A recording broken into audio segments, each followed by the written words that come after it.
Rugrats Go Wild premiered in June of 2003, and sadly compared to its predecessors, it only grossed 55 mil compared to 100 mil like the other two did. This could easily be explained though because it premiered against Finding Nemo. So give me some fin. Noggin. Dude. Now, Kate Poultier, who previously wrote or helped write on Rugrats in Paris, is solo writing this project. Originally, it was supposed to be a TV movie, but Nickelodeon and Paramount liked the idea so much they decided to give Rugrats the full screen treatment one more time. Now, the movie starts off with the babies on another traditional parody adventure. This time, though, Tommy is Nigel Strawberry, and he and his crew are in the Amazon, chasing down a dangerous animal. But, of course, they aren't any real danger. The cheetah is Angelica's cat, Spike is the hippo. We find out the babies and their families are off on another adventure. This time, they're off to the Dr. Lipschitz cruise, featuring all sorts of spas and kid-friendly distractions. Stu booked the whole thing. Everyone is super excited as the gang waits for Stu outside of the cruise entrance. And suddenly, the cruise is taking off. Panicking, they all start to run after the cruise just to find Captain Stu on the other side in some rinky-dink rental boat. And everyone is sighs with relief as they get to miss their 7-day all-exclusive cruise with spa, buffet, and all-day daycare. Yeah, I know.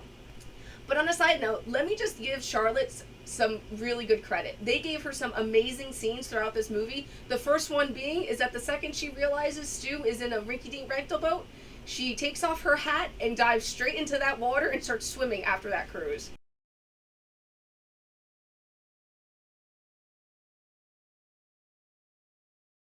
While all the babies are having the time of their life, the adults are reasonably angry with Stu. As I would be too, to be honest. Drew and Charlie take over the boat and they begin to mess with the radio. You guessed it, the wild Thronberrys, who are not far away on some little island. Out of nowhere, a storm flies in. Everyone runs to the bottom of the boat, except for Charlotte, who is trying to get Jonathan, her assistant, to divert a tropical storm. That is until her phone goes completely overboard, and she tries to go after it. Luckily for her, Betty catches her.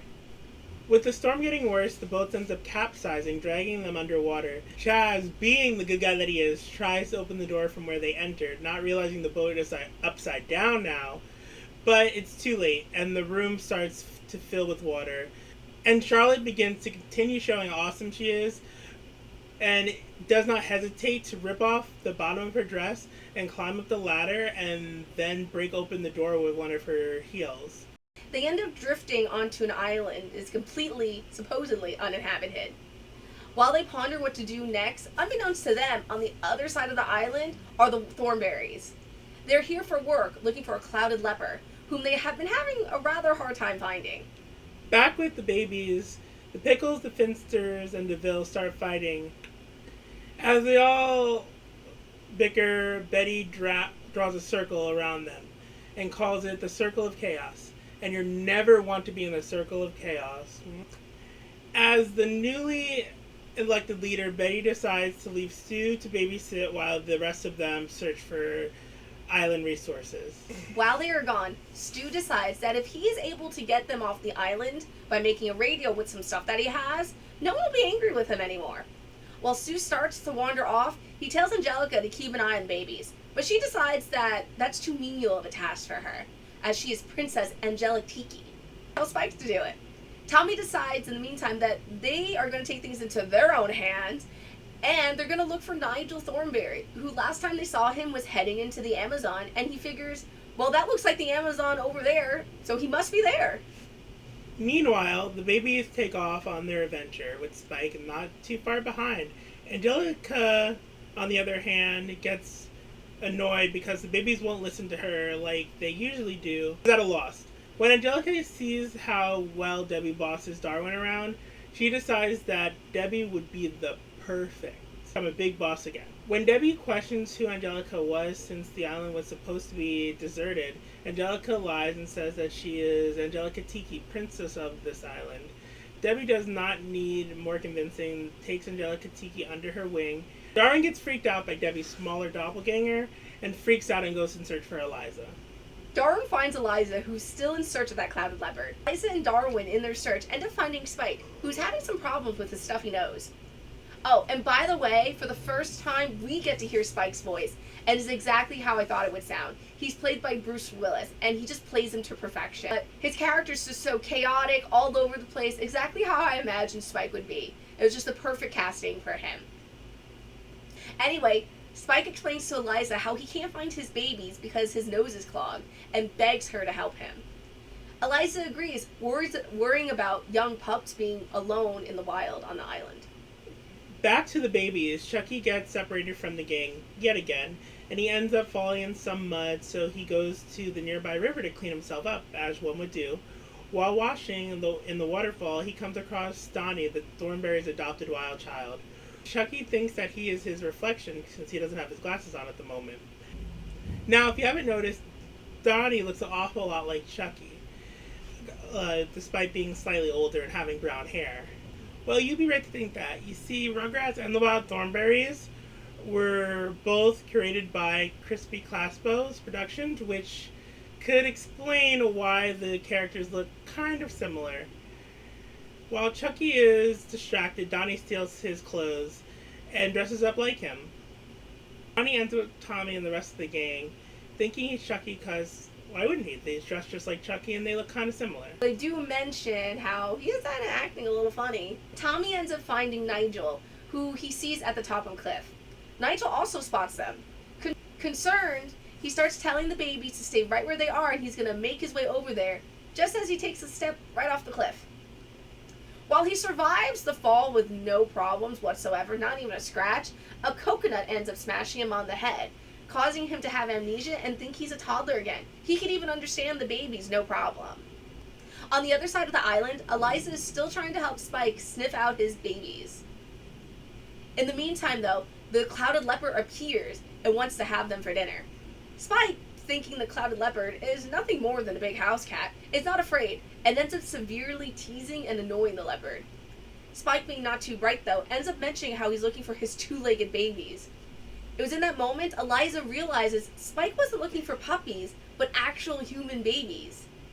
And now she begins to panic even more, knowing that the babies are helpless in the wild. Catch up with Debbie and Angelica, who are still on the beach. Roles have reversed now. Debbie has bossed Angelica around. Angelica got into the RV to get Debbie more ice when she sees the baby is climbing up the mountain. Realizing she's going to get in trouble if the babies don't get back, Angelica convinces Debbie to take her back, telling her she has an island sacrifice she has to get to. Luckily, Debbie is kind of an airhead and thinks nothing of it. As the two rock along on the RV, not paying attention, Eliza runs in front of them. Debbie swerves to miss her, but ends up crashing the RV into the water. Now, this normally wouldn't be a big deal, as the RV has its own flotation device, but Eliza tells them how the cheetah is after the babies. Angelica, panicking about how much trouble she's going to be in, jumps into the bathysphere attached to the RV and drives off. As she does, though, she ends up setting up a flare that punctures a hole in the RV's rack. While all this is going on, the clouded leopard manages to find the babies. Luckily for them, though, Donnie is able to fight off the leopard in true wild boy fashion. After a crazy chase scene, they manage to defeat the leopard, but they end up falling into an underground cave they can't climb out of. And with Nigel still suffering from amnesia, there is no sign of help. But in a moment of deep despair, Angelica shows up in the bathysphere to save the day, and sporting some Princess Leia buttons, by the way. At the same time, we check in on the baby's parents, who have found their zen, and they have created houses and fire, and even collected some food. Just for Stu to show up with his radio, and them to realize the babies are gone. They panic, looking all over for their children, and they actually end up running by Donnie, who they see is in Chucky's clothes. They follow him, hoping to get answers, just to end up finding Mary Ann, who is taken by surprise as the fact, again, this island is supposed to be deserted. And surprised to see people ask what they're doing here. They explain that they are stranded, but also that they can't find their children. Marianne, with no hesitation, radios Debbie to bring the RV over. Debbie reluctantly explains how the RV is underwater and a bossy 4-year-old stole the biosphere. The biosphere surfaces in front of them briefly just to sink back down underwater. Marianne tries to use her radio to contact the biosphere, but there was too much interference. Luckily, Stu's coconut radio does the trick. Marianne explains to Angelica and Susie that they have to pull the red lever to bring the biosphere up to the surface. But before they can do that, Dill grabs the lever and causes the biosphere to crash to the bottom of the ocean. When they crash, Nigel ends up hitting his head again. But this time, it brings him back to normal, and he's able to talk with Marianne. Sadly, he relays some unfortunate news. He tells them how they're unable to bring the spear back up to the surface because there's no fuel, and air is running kind of low. The RV could easily do it, but it's still stuck underwater.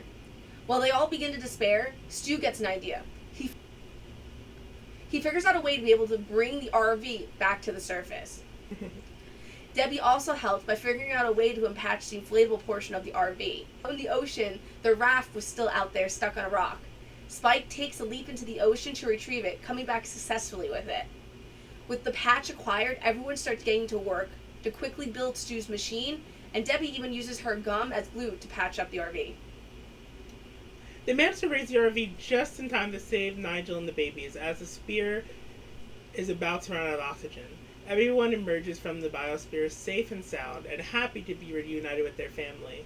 The movie wraps up with the wild Thronberrys realizing how they almost lost each other and how they need to spend some time, real time, together as a family. The movie wraps up with the wild Thronberrys realizing how they almost lost each other and how they need to spend some time, real time, together as a family. The babies are happy to see their parents, and they all head to the Lipschitz cruise for a great family time. So, Dana, what do you think of the Rugrats Go Wild? You know what? It wasn't a bad movie. I mean, definitely when I was younger, until we did this review, I honestly thought it was a direct-to-TV movie. I actually never knew it came out in theaters. But again, everyone was so encompassed by Finding Nemo. Actually, I actually saw this movie in theaters, and I had the little scratch and sniff card from Burger King, if y'all remember that. The Rugrats and Wild Thornberries are at Burger King. Now in every Big Kids meal, you can get a wild toy and awesome Odorama card from Rugrats Go Wild the movie. Also, I have a visceral memory of Eliza being able to talk to babies, and that's obviously wrong because I didn't have it in that movie. But if any of you remember that, let me know. Some other great things to mention about this movie is, again, Bruce Willis as Spike, fantastic. And, of course, we can't forget to mention that Tim Curry plays Nigel Thornberry, who, again, is another amazing actor. Well, if you didn't know, Tim Curry is actually in the first movie as well, if you remember. He is? He was a reporter, remember? Right, I completely forgot about that. He was. The really annoying one who then questionably maybe dies at the end of the movie. Tim Curry is actually surprisingly a prolific voice actor. He is. He has a great resume and does actually quite a lot of different movies. Speaking of other movies that Tim Curry's been in. Oh, there is another one. And it might be a little more related to this than you think. It's a Wild Thornberrys movie, man. That's what we're going to do next. Is that it? Are you good? Are you satisfied? I think that's good. I mean, you know, there wasn't like too much emotional at stake in this movie. See, I cried, and I don't know why you didn't think I cried.